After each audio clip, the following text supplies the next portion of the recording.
बोलिए परम पिता परमेश्वर की जय। प्रेम से बोले भगवान श्री विष्णु जी महाराज की जय। प्रेम से बोले भगवान श्री रामचंद्र जी महाराज की जय। प्रेम से बोले भगवान श्री कृष्ण चंद्र जी महाराज की जय।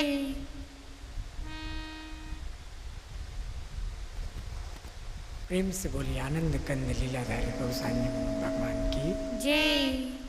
सत्य में जयते नानृतम। ओम तत्सत। भगवत कृपा के परम सानिध्य में आज हम आप सभी लोग भगवान के इस पवित्र मंदिर प्रांगण में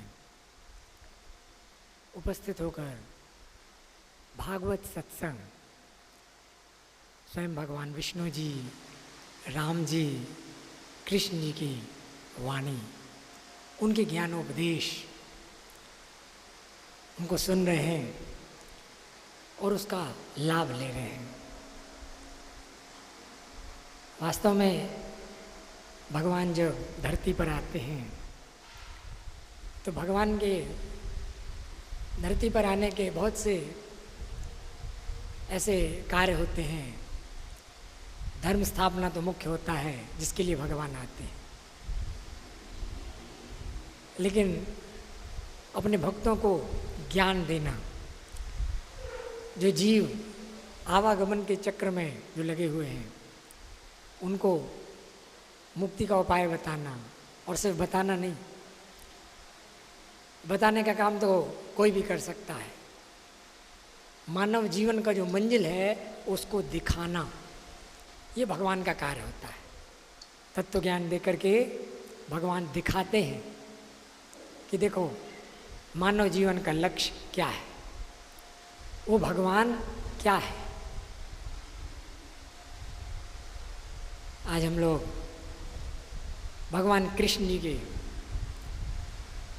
जो छत्र छाया राधा कृष्ण मंदिर में हम आप लोगों को प्राप्त हो रही है, उन्हीं भगवान कृष्ण जी के जो उपदेश हैं उसको हम लोग आज रखेंगे और थोड़ा सा गहराई में जाएंगे। भगवान कृष्ण जी, भगवान का कई लोग कहते हैं जन्म होता है, जैसे मथुरा में जन्म भूमि है। वास्तव में भगवान का जन्म नहीं होता है। जन्म तो जो जीव हैं वो जन्म मरण के चक्कर में घूमते हैं। भगवान का अवतार होता है, अवतरण।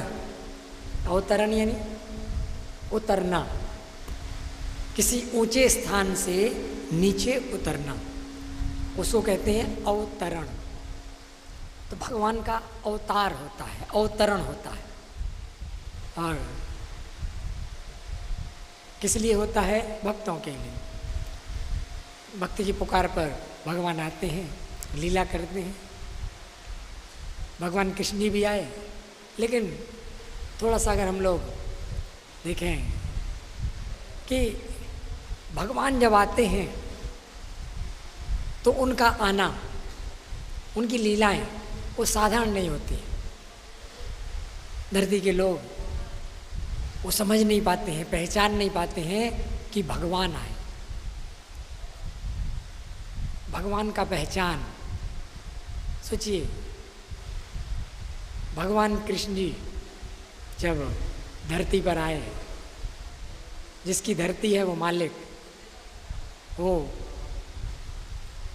अपनी सृष्टि में आ रहा है, अपनी धरती में आ रहा है, लेकिन कहाँ आना पड़ा उनको? भगवान का जन्म कहाँ हो रहा है? जेल में। भगवान को जेल में आना पड़ा। घर में बच्चे होते हैं, आप लोग भी पूरी तैयारी करते होंगे कि बच्चा जन्म ले रहा है तो अस्पताल में पूरी व्यवस्था हो, पत्नी को कोई परेशानी ना हो, सब व्यवस्था करते हैं। कमरा अच्छा बुक करेंगे, अस्पताल में भी कोई रिस्क ना हो। और यहाँ स्वयं भगवान आ रहे हैं तो कहाँ आए?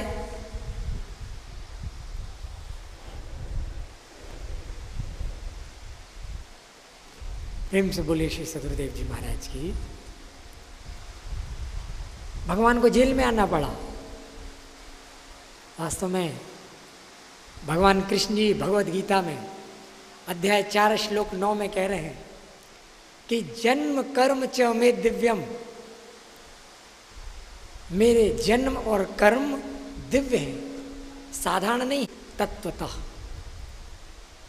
मेरे जन्म और मेरे कर्म, मेरी लीलाएं साधारण बुद्धि से कोई समझ नहीं सकता। कहना उसको अगर जानना है तो तत्व ज्ञान से जान सकते हैं। भगवान आए, उनकी लीलाएं कितनी सहज, कितनी सरल भगवान लीलाएं कर रहे हैं। अब कोई समझ सकता है कि भगवान की लीलाएं पूर्ण अवतार, वो भगवान आ रहे हैं धरती पर, और आज तो हरे कृष्णा सब जप रहे हैं। उस समय हटो कृष्णा होता था। हटो कृष्णा, ऐसा नहीं मथुरा में आए तो वहां से तुरंत हटो, गोकुल में गए, यानी भगवान हटते ही गए। वृंदावन नगरी बसानी पड़ी भगवान को। भक्तों के साथ, सखाओं के साथ लीला कर रहे, वहां चैन से नहीं रहने दिया, हटो हटो होता रहा। भगवान कृष्ण जी ने सोचा कि चलो पहले मथुरा, पहले यही पूरा कर लेते हैं। कंस को मार दिया, उसके बाद भी विरोध, चले जाएंगे तो ले लेना। आज वो जो द्वारका है ना, वो ओरिजिनल नहीं है, वो डूब चुकी है। भगवान ने जहाँ लीला की वो द्वारका डूब चुकी है, वो तो अब बना दिया गया है। लोग जाते हैं दर्शन के लिए, एक पर्यटन स्थान बना दी। ओरिजिनल द्वारका डूब चुकी है। उसी भागवत में है कि द्वारका नगरी बसाएंगे और बाद में पहचान नहीं पाया कि ये परमात्मा है, ये भगवान है। श्रीमद् भागवत, उसी भागवत में एक श्लोक है, दुर्भगवत लोकोयम। हम लोग सोचते हैं कि उस समय के लोग कितने भाग्यशाली होंगे कि भगवान धरती पर आया है, और कितने भाग्यशाली कि उसी समय उनको जन्म मिला, मानव जीवन मिला जब भगवान धरती पर है। ये हम लोग सोच सकते हैं, विचार कर सकते हैं। लेकिन भागवत कह रही है दुर्भगवत लोकोयम। जब भगवान कृष्ण जी अवतार लेकर के आए, कह रहे हैं धरतीवासी कितने अभागे हैं, कितने अभागे हैं कि भगवान धरती पर आए और पहचान नहीं पा रहे हैं। और कह रहे हैं यदवो नितरांत अपि, जिस यदुवंश में भगवान आए वो यदुवंश नहीं पहचान पाया कि ये भगवान है।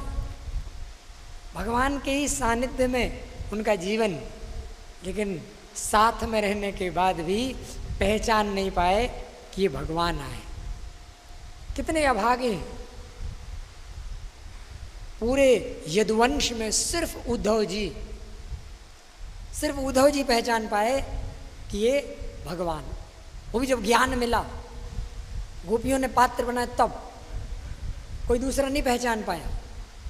पूरे जितने क्षत्रिय थे उनमें सिर्फ अर्जुन, एक अर्जुन पहचान पाया कि ये भगवान है, दूसरा कोई नहीं पहचान पाया।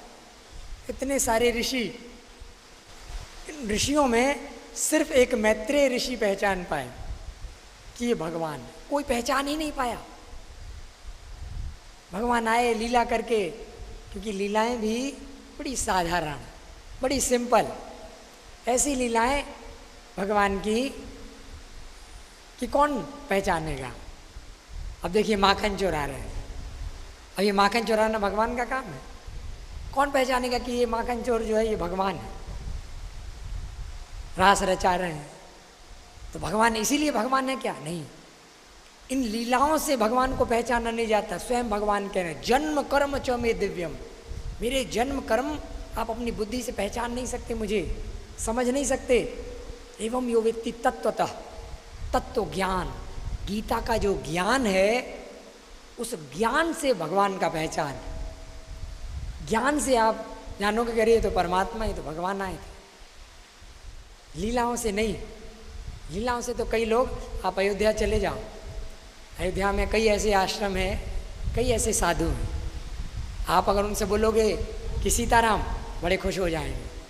और अगर आपने बोला राधे श्याम, तो लाठी लेके दौड़ाएंगे, गाली देंगे कि राधे श्याम कर रहे हो। समझ ही नहीं पाए भगवान कृष्ण जी की लीलाएं, भगवान को समझ ही नहीं पाए, अंतर करते हैं। कई ऐसे स्थान हैं, कई ऐसे लोग हैं जो राम जी और कृष्ण जी में अंतर करते हैं। बड़ा विचित्र है भैया। वो भगवान, उन्होंने गीता में वचन दिया ना, मैं युग युग में आऊँगा। वो भगवान हर युग में वो एक बार आते हैं। धर्म संस्थापनार्थाय संभवामि युगे युगे।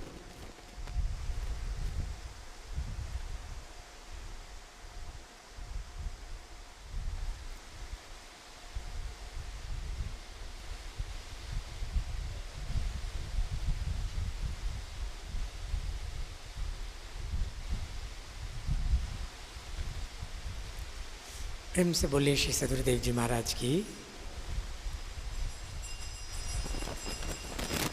भगवान सतयुग में विष्णु जी के रूप में, त्रेता युग में भगवान राम जी के रूप में वही भगवान आए। भगवान 2 4 10 20 नहीं होता है, एक होता है। सतयुग में विष्णु जी के रूप में, त्रेता युग में राम जी के रूप में, और वही भगवान द्वापर युग में कृष्ण जी के रूप में वो भगवान आए। वो नाम अलग अलग है, विष्णु राम कृष्ण, युग अलग अलग है, सतयुग त्रेता द्वापर। लीलाएं में भी, लीलाओं में भिन्नता हो सकती है, लेकिन वो तीनों शरीर में जो भगवान आया वो परम, परमात्मा, परमेश्वर, परम, वो एक ही है, वो दो नहीं है, वो एक ही है। जो गरुड़ नारद को जो भगवान जो मिला, जो हनुमान शबरी को मिला, जो अर्जुन को मिला, गोपियों को मिला, वो भगवान, उसमें अंतर नहीं है, वो एक ही भगवान है। वो हर युग में आता है। और वो कब कब पता चलता है कि वो एक ही है?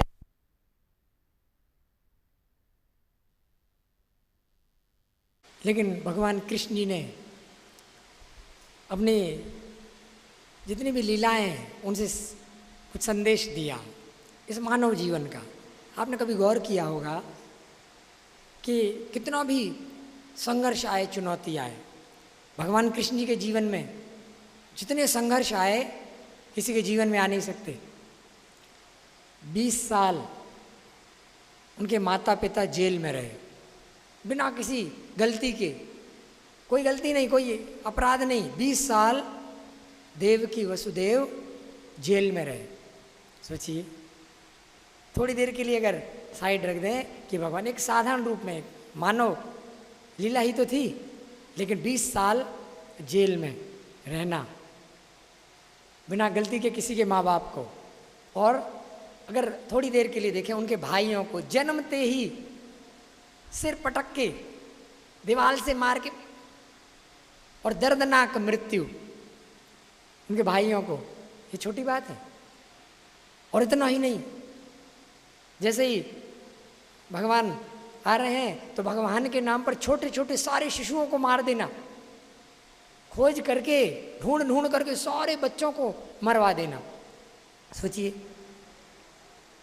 पूतना आ रही है मारने, सकटासुर आ रहे हैं, इतने असुर बार बार आ रहे हैं, विरोध देखिए, कोई पहचान नहीं पा रहा है। अरे असुरों की तो बात छोड़ दो, असुरों की बात छोड़ दो, जो साथ में नंद बाबा के साथ में रहने वाले लोग कह रहे हैं नंद बाबा बड़ा अपशकुन हो रहा है, यहाँ बड़ा अपशकुन हो रहा है, यहाँ से चलो। बसी बसाई नगरी छोड़ करके चले गए। बताइए, वृंदावन बसाए। अगर उस समय लोगों को पता होता ये भगवान है, तो भगवान के लिए कोई शगुन और अपशगुन होता है क्या? भगवान के लिए कभी न मुहूर्त देखा जाता है, न शकुन और अपशकुन होता है। ये सब संसार के लिए, ये सब देवी देवताओं के लिए, लेकिन भगवान के लिए भगवान जब जो करेगा वही मुहूर्त है। और भगवान के कार्य के लिए, ये सत्संग के लिए इसीलिए कभी मुहूर्त नहीं देखा जाता, कोई टाइम नहीं देखा जाता। जब वो भगवान का कार्यक्रम हो वही मुहूर्त है। क्यों? क्योंकि समय भगवान के बाद आया, भगवान ने ही समय को उत्पन्न किया। उसकी क्षमता नहीं है कि वो समय विपरीत हो जाए, अब शकुन हो जाए, ये समय की क्षमता नहीं है, क्योंकि भगवान का कार्य है। हाँ, देवी देवताओं का कोई कार्य हो तो आप समय मुहूर्त देख सकते हैं। भगवान के कार्य में मुहूर्त देखना, टाइम देखना, शुभ है कि नहीं, समय अनुकूल है कि, यही भी एक बड़ी मानसिकता की बलिहारी है कि भगवान के कार्य में समय लोग देखें कि कब करना चाहिए, कौन सा मुहूर्त ठीक होगा। नहीं, जो समय भगवान और भगवान की सेवा के लिए वही उचित होता है। लेकिन उस समय के लोग पहचान नहीं पाए।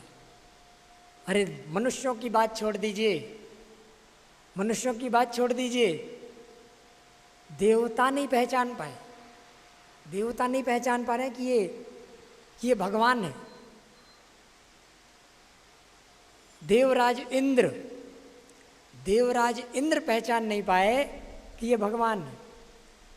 मूसलाधार बारिश गोकुल को डुबा देंगे, एक साधारण ग्वाले को भगवान कह रहे हैं, क्यों? भगवान की लीला ही ऐसी, सिद्धांत ऐसे ऐसे आकर के देते हैं कि पूजा, किसकी पूजा कर रहे हो? इंद्र की? नहीं, बंद करो। अब लीजिए, इंद्र की पूजा बंद करा दी। करे इंद्र की पूजा से तो अच्छा गोवर्धन की पूजा करो। सोचिए, गोवर्धन एक जड़ पर्वत ही तो है ना, गोवर्धन, और कहा इनकी पूजा करो। लक्ष्मी पूजा के समतुल्य, एक दिन लक्ष्मी पूजा होती ना दिवाली में, अगले दिन गोवर्धन पूजा। अरे भगवान अपने को भी तो पुजवा सकते थे कि मेरी पूजा करो, लेकिन नहीं, गोवर्धन पूजा, एक जड़ पर्वत। वो सिर्फ जड़ पर्वत नहीं था, भगवान तो जड़ चेतन गुण दोषमय है ना, विश्व कीन करतार सुने होंगे। भगवान के सामने जड़ चेतन दोनों अलग अलग, भगवान दोनों का है, जड़ का भी चेतन का भी, और दोनों से परे है। तो आप थोड़ा सा गहराई में जाएं, आखिर एक पर्वत, एक साधारण सा पर्वत, वो पूजनीय कैसे बन गया?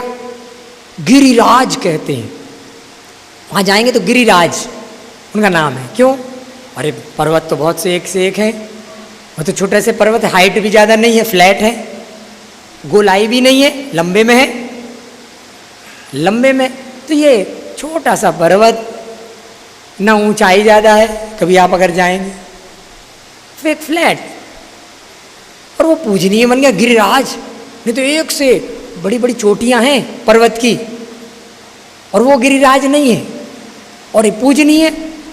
लक्ष्मी पूजा के अगले दिन दिवाली के गोवर्धन को पूजनीय क्यों मना दिया जानते हैं? भले वो जड़ पर्वत है, लेकिन भाव और करना, थोड़ा सा गोवर्धन पर्वत, उस भाव को आप, उस भाव तक पहुंचना, क्योंकि भगवान तो जड़ पदार्थ के भाव तक भी पहुंचता है। क्योंकि भगवान जड़ चेतन दोनों का है, दोनों से पड़े, दोनों को उत्पन्न करने वाला है। लेकिन उनको समझने के लिए एक युग पहले जाना पड़ेगा, एक युग पहले जाना पड़ेगा, त्रेता युग में। आखिर गोवर्धन पर्वत पूजनीय कैसे बने? गौर करना। राम सेतु का कार्य चल रहा था, पुल बनना था, नल नील हेड मिस्त्री थे।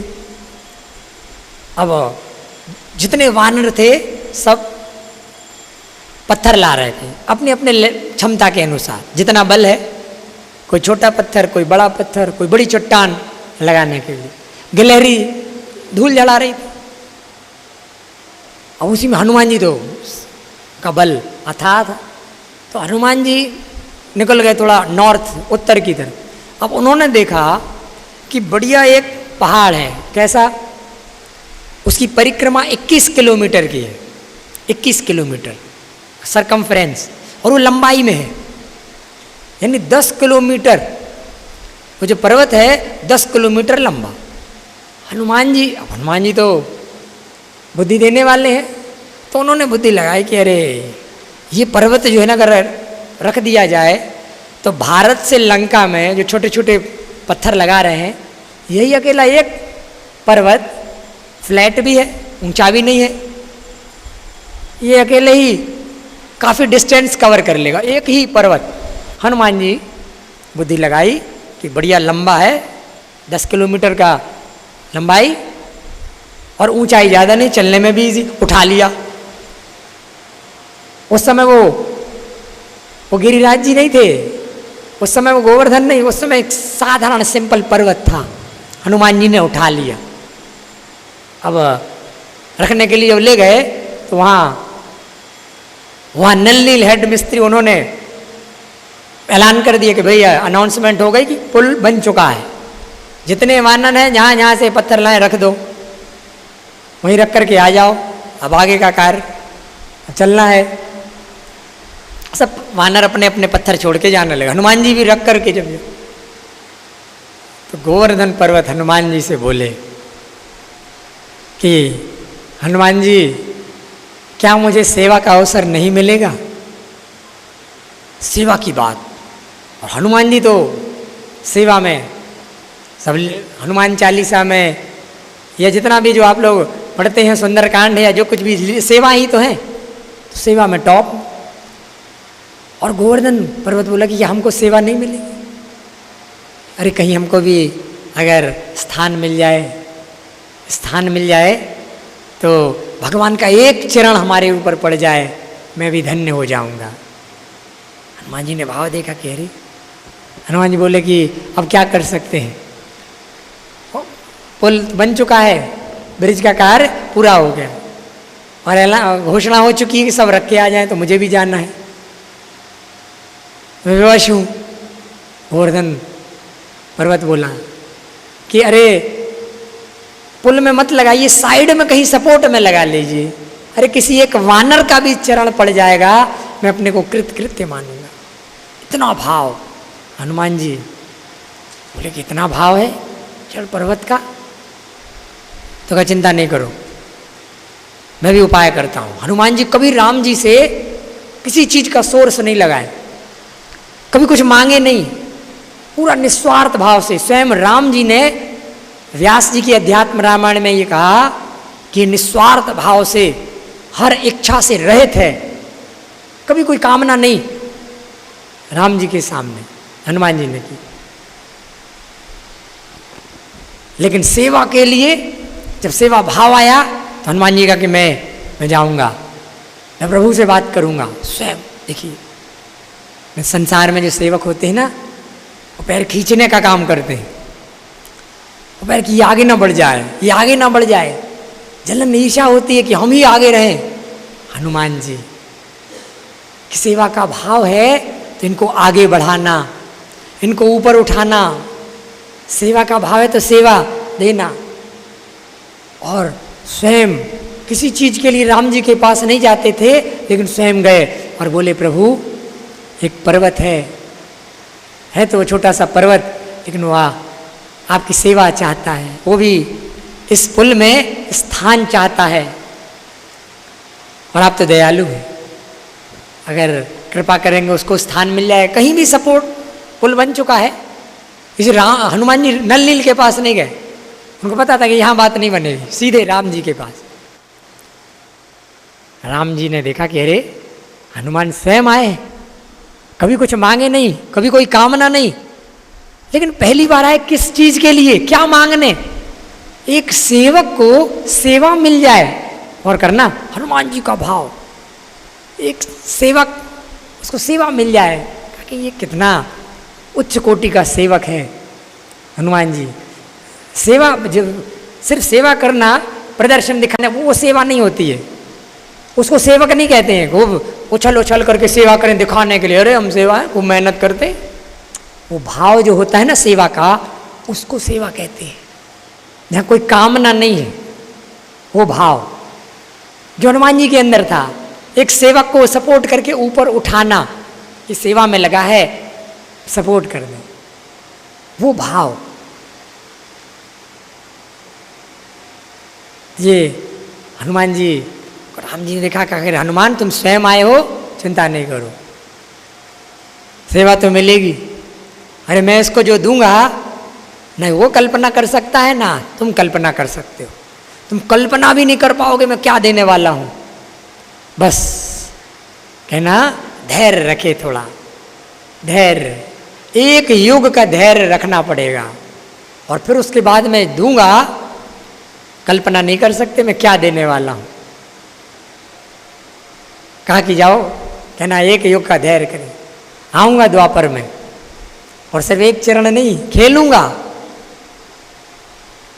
हनुमान जी बोले कि कहाँ विराजमान करें, कहाँ रखें? तो भगवान चुनते हैं स्थान, भगवान का सिलेक्शन अलग होता है। जैसे ध्रुव गए, ध्रुव कहाँ गए?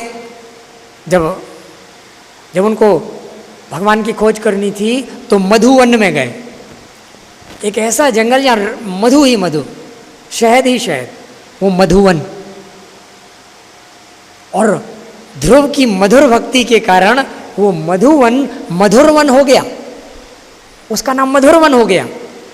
और मधुरवन में ऋषि लोग, क्योंकि ध्रुव की भक्ति थी वहाँ, 6 महीने में भगवान का दर्शन हुआ था उसको। वो स्थान जो है ना, वो जंगल के बीच का मधुवन, मधुरा कहना लगा, मधुरवन से मधुरा हो गया, और मधुरा से वही स्थान धीरे धीरे नगरी बस गई, वही मथुरा बन गया। और वो स्थान साधारण नहीं है, वो साधारण स्थान नहीं। उसी स्थान में राम जी कह रहे हैं हनुमान जाके स्थापित कर दो, मैं वहीं आऊंगा, वहीं आऊंगा, और वहीं कहीं स्थापित कर दो। और अगले युग में, द्वापर युग में जब भगवान आए तो डीलिंग तय तो हुआ था कि एक चरण रखना है, गोवर्धन पर्वत पर एक चरण रखने का तय हुआ था, उतने में संतुष्ट थे। वो जो गोवर्धन पर्वत है बस एक चरण रख जाए, लेकिन भगवान ग्वाल बालों के साथ खेले, गौएं चराए, और तय हुआ था कि चरण रखना, और जो दिए सिर के ऊपर स्थान दे दिए, उंगली पर उठा लिए। जानते हो ना, ये सब लीलाएं खूब जानते होंगे आप, सुनी भी होंगी। सोचिए, बात हुई थी कि चरण रखना है, लेकिन कहते ना भगवान देता है तो छप्पड़ फाड़ के देता है, आप इसी समझ सकते हो। एक चरण रखने के लिए उसका भाव था, और खेले गौएं चराए वो तो अलग, सिर के ऊपर स्थान दे दिए उंगली से उठा करके। सोचिए, और इतना ही नहीं, इतना ही नहीं, जहाँ लक्ष्मी जी की पूजा हो रही है उसके अगले दिन गोवर्धन को पूजनीय बना दिए। पूजो, क्यों पूजो? एक जड़ पर्वत है छोटा सा, गिरिराज बना दिए। क्यों? भाव। अब गौर करना, क्या था? एक पर्वत जड़ में 2 चीजें। आप जाओ वहाँ गोवर्धन, उस परिक्रमा मार्ग में एक छोटी सी प्रचार केंद्र कह लें, चाहे आश्रम कह लें, चाहे कुटिया एक है, यहाँ से वहीं कार्यक्रम होना है गोवर्धन में। उस क्षेत्र में 2 कार्यक्रम तय है, और हर साल कार्यक्रम होते हैं। तो ये कैसे पूजनीय बन गए? 2 चीजें सिखा रहे हैं। कई लोग वहाँ जाते हैं मन्नत मांगने के लिए, परिक्रमा लगाते कुछ मिल जाए। अरे जो सिखाए हैं, वहाँ जो गोवर्धन में क्या सिखाया? 2 चीजें सीखना है आपको। एक पर्वत पूजनीय बन गया, गोवर्धन पर्वत, साधारण पर्वत गिरिराज बन गया। कैसे? 2 चीजें, 2 पॉइंट सीख लेना। क्या? गोवर्धन की तरफ पूजनीय बन जाओगे। आप तो चेतन हो ना, हिलते डुलते चलते बोलते हो ना आप तो। वो तो जड़ जो पूजनीय बन सकता है तो आप नहीं बन सकते। लेकिन ये 2 पॉइंट, ये 2 चीजें सिखाई हैं, कोई सीखना चाहे सीख सकता है। वहां जो आता है ना आपका भाई, ये 2 चीजें सिखाता है। क्या? वो सिखा रहे हैं। पहले नंबर पर धैर्य। राम जी ने कहा था हनुमान जी से कि उससे कहना धैर्य रखना, एक युग का धैर्य। धैर्य आपके अंदर भी धैर्य होना चाहिए। अगर धैर्य नहीं होता ना, शबरी के अंदर धैर्य नहीं होता तो भगवान नहीं मिलते। जितने ये भक्त हैं जिनको प्राप्ति हुई है, भागवत में रिकॉर्ड है, सिर्फ इतने ही नहीं, बहुत से भक्त लोग आगे बढ़े भगवान की प्राप्ति में, इस भक्ति सेवा में।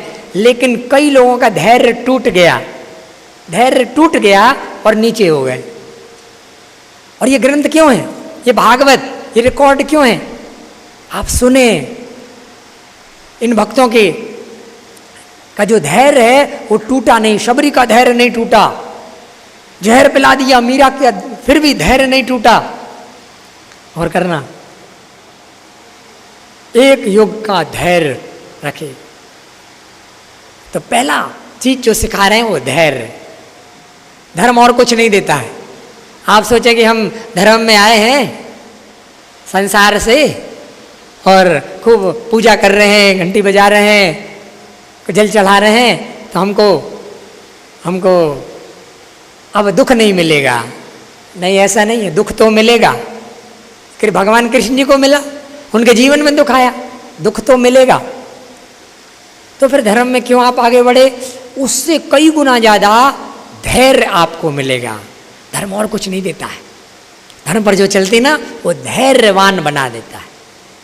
धैर्य मिलेगा आपको।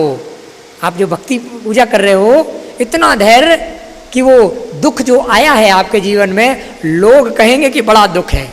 लोग कहेंगे छोटे से बच्चे को, प्रहलाद को जला रहे हैं जिंदा, लेकिन वो अग्नि छू नहीं पाएगी प्रहलाद को। वो दुख आपको छू नहीं पाएगा। लोगों को दूर से देखने में लगेगा कि दुख मिला, लेकिन धैर्य इतना ज़्यादा है कि वो दुख छू भी नहीं सकता, टच भी नहीं कर सकता आपको। धैर्य और करना, धर्म में और कुछ नहीं मिलता। कई लोग इस भ्रम में आते हैं आगे कि हम तो भगवान की भक्ति सेवा कर रहे हैं, हमको दुख नहीं मिलेगा। भ्रम में रहते हैं। दुख तो मिलेगा। राम जी कृष्ण जी को मिला तो आपको भी मिलेगा। अगर इसलिए धर्म में कदम बढ़ाए हो कि दुख ना मिले तो भूल जाओ।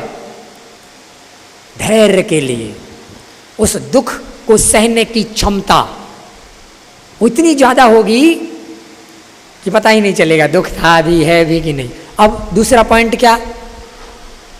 गिरिराज बनने के लिए, गोवर्धन जैसे पूजनीय बनने के लिए दूसरा पॉइंट क्या? कैसे स्टार्टिंग हुई? अरे वो गोवर्धन एक साधारण पर्वत पड़ा था, कहीं हनुमान जी जैसे सेवक की संगत मिल गई, हनुमान जी जैसे सेवक का साथ मिल गया और पूजनीय बन गया। याद रखना, ऐसा साथ, हनुमान जी जैसे सेवक का साथ अगर मिल जाए, पूजनीय बनना ही बनना है। अगर ऐसा साथ मिले ना तब छोड़ना नहीं। हनुमान जी जैसे सेवक का साथ मिल जाए तो वो साथ छोड़ना नहीं। वो अपने आप वो धैर्य भी आ जाएगा जो धर्म है। धर्म और कुछ नहीं है।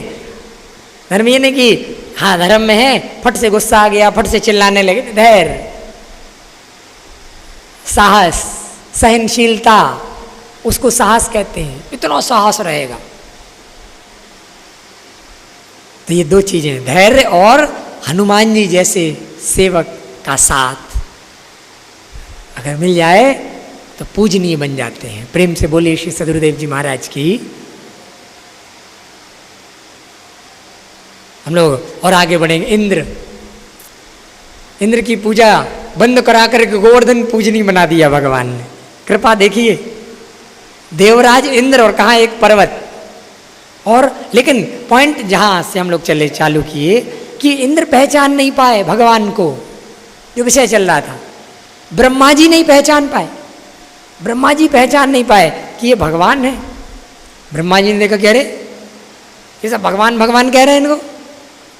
एक साधारण से एक गोकुल का छोरा, वही थे उस समय, ये माखन चुराने वाला, और उसको भगवान कह रहे हैं। जितने गोप ग्वाल बाल गौएं बछड़े सब छुपा दिए, सब छुपा, 1 साल तक छुपा दी। और जब ब्रह्मा जी ने देखा कि हाँ देखें तो क्या पोजीशन है, और जब देखे तो ज्यों के त्यों सेम टू सेम गौएं बछड़े ग्वाल बाल सब वो चल रहा है, सब लीला हो रही है। ब्रह्मा जी ने कहा ये क्या है, ये तो हमने छुपा दिए, सब अलग है। याद रखना, ब्रह्मा जी में वो पावर नहीं है कि ट्विंस बना दें, जुड़वा। जुड़वा नहीं बना सकते ब्रह्मा जी, ये क्षमता नहीं है। जुड़वा बनाएंगे ना कुछ अंतर करना पड़ेगा। अगर शरीर एक जैसा होगा तो वाणी में, व्यवहार में, स्वभाव में अंतर करना पड़ेगा।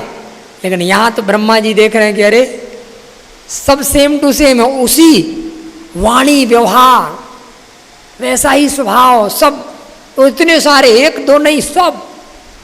ब्रह्मा जी समझ गए कि मुझसे हाई लेवल का कोई आ गया है, मुझसे जा ऊपर के लेवल का कोई आ गया है। तब ब्रह्मा जी चरणों में गिरे। ब्रह्मा जी पहचान नहीं पाए कि ये भगवान है। और करना तो आखिर जब भगवान आते हैं तो क्यों नहीं पहचान पाते लोग? क्योंकि भगवान की जो लीलाएं हैं उन लीलाओं से ही भगवान ढके रहते हैं। भगवान लीलाएं ही ऐसी होती हैं कि हर कोई ना पहचान सके, सब भ्रमित हो जाएं। ऐसी लीलाएं होती, नहीं तो क्या जरूरत थी? अरे युवतियां नहा रही हैं, नहाने दो, कपड़े चुरा रहे हैं, क्या भगवान को पता क्या होगा? भ्रमित होने वाले होने दो। लेकिन उन्हीं लीलाओं को जो समझ जाएगा उसमें दिव्यता, उसमें डूब जाएगा, उसी लीला में उसको रस भी मिलेगा। जो रसिक होगा, जो भक्त होगा, उसको रस भी मिलेगा उसी लीला से, और बाकी लोग भ्रमित रहेंगे। भगवान राम जी हर जगह मर्यादा दिए, हर जगह। प्रातः काल उठ के रघुनाथा, माता पिता गुरु ना वही माथा। देखिए राम जी की मर्यादा, माता को पे तो सबको प्रणाम करना, गुरु को। और यहाँ भगवान कृष्ण जी का देखो, अर्जुन कह रहा है पितामह है, गोदी में खेला हूं, कैसे लड़ूं? का कोई पितामह नहीं, मैं हूं परम पिता, लड़ो। अर्जुन से कह रहे पितामह से लड़ो। अर्जुन कह रहे सामने गुरु हैं, गुरुदेव द्रोणाचार्य, मैं कैसे युद्ध करूं? भगवान कह रहे कोई गुरु गुरु नहीं, कृष्णम वंदे जगत गुरुम, युद्ध करो। अब लो, यहां तो सारी मर्यादा राम जी ने स्थापित की, सारी मर्यादाएं तोड़ दी, कोई मर्यादा नहीं। एक धोबी के कहने से राम जी ने सीता जी को त्याग, यानी कारण तो बहुत थे, लेकिन बहुत एक कारण जो आपने सुना, एक धोबी के कहने से त्याग दी। और यहाँ भगवान कृष्ण जी को देखो, भगवान गए मथुरा कि हम लोग तो गोकुल के हैं, ड्रेस तो अच्छा है नहीं, चलो अच्छा कपड़ा पहन के जाएंगे, भले ही युद्ध करने जाना लेकिन अप टू डेट जाना है। तो ग्वाल वालों के साथ गए और बोले कि धोबी के पास बढ़िया कपड़े हैं। बोले कि भैया कपड़े दे दो, मथुरा कंस की सभा में जाना है, तो ऐसे जाएंगे। ग्वाल गमछा कुछ था नहीं, गैया चराते थे। आज बड़ा लुक बनाते हैं ना, उस समय जानते क्या था? अब 9 लाख गैयों की बात है, अब चलने दो 9 लाख गैया। उस समय आरसीसी ये रोड तो था नहीं, डामर रोड भी नहीं होता था, कुछ इन्वेंशन ही। धूल उड़ती थी, इतनी धूल उड़ती थी कि पता ही नहीं चलता था कौन ग्वाल बाल है और कौन कन्हैया है, सब धूल धूल। वो जो मोर का पंख है ना, वो पहचान थी। यशोदा माँ क्या करती थी, कैसे पॉइंट करें, वो भी कैसे पॉइंट करें कौन है भगवान, कान्हा कौन? तो वो मोर का पंख गमछे में फंसा दिया, हाँ ये है कान्हा। ये था वो जो ड्रेस कोड आज है ना, उस समय एकदम नॉर्मल, एकदम कह रहे ना मानुष्यम तनुमाश्यतम, मनुष्य एकदम साधारण सहज लीला, साधारण मनुष्य के रूप में गेंद खेल रहे हैं, माखन चुरा रहे हैं। और वो एक के ऊपर एक चढ़ करके, एक के ऊपर एक चढ़ करके वो सिद्धांत बना दिया, वही परंपरा बन गई पूजा की। बनाते हैं ना सब लोग भगवान, अरे सीढ़ी वीढ़ी बना लेते और उस पकड़ के चढ़ सकते थे, लेकिन नहीं, सिस्टम अलग बनाएंगे और वही पूजेगा, वही परंपरा बनेगी। भगवान का अलग होता है। हेम से बोले श्री सदगुरुदेव जी महाराज की। तो यहाँ अगर देखें पहुंचे तो कह रहे कि भैया कपड़ा दे दो। क्या कह रहे, गोकुल के चोर आ गए, ये कपड़ा तुम पहनोगे? तुम लोग के लिए है ये कपड़ा, ये राजा का कपड़ा है, तुम लोग के लिए नहीं। भगवान ने कहा कि 1-2 बार तो अच्छे से पूछा और ये मना कर दिया तो मार पीट के कपड़ा छीन लिए। बताओ, भगवान ने उस धोबी को मार पीट करके कपड़ा छीन लिया और पहन लिया। अच्छा सब पहनो, चलो अच्छे से कह रहे हैं, मान ही नहीं रहा है। अब यहाँ भगवान की ये लीला, वहाँ धोबी के कहने से सीता जी का ही त्याग कर दिया था, और यहाँ धोबी को मार पीट के कपड़े छीन लिए। देखिए कोई है वो भगवान। यहाँ एक स्त्री व्रत, एक पत्नी व्रत, सिर्फ सीता जी, और यहाँ 16,108 रानियां, हर रानी से 10-10 पुत्र। भागवत में लिखा है 16,108 रानियां, हर रानी से भगवान के 10-10 पुत्र। और वो जो गोपियां थी ना गोकुल, वो सब अलग, वो गोपियां थी, उनसे विवाह नहीं हो, वो रास अलग है, बोनस, तब भी भगवान है। क्योंकि भगवान जो करेगा वो भगवान है, परम स्वतंत्र न सिर पर कोई। हाँ भाई तुम्हें करूँ मन सोई, वो परम स्वतंत्र है। अगर कोई कहे कि नहीं भगवान है तो मर्यादा वाला, मर्यादा आपके लिए, हमारी आपके लिए वो सिद्धांत मर्यादा। भगवान को ही आप बांधोगे तो भगवान है। वो चाहे मर्यादा में रह करके राम जी की तरह लीला करे तो भी भगवान है, पूजेगा, चाहे वो कृष्ण जी की तरह लीला करे, सारी मर्यादाएं तोड़ करके भी लीला तो भी वो पूजेगा, वो पूजनीय है भगवान। इसीलिए तो भगवान का कुछ बनना बिगड़ना नहीं होता है। इसीलिए त्रेता युग में हनुमान जी को आगे करके पूजनीय बना दिए, और द्वापर में अर्जुन को कह रहे हैं युद्ध करो। क्या भगवान नहीं कर सकते थे?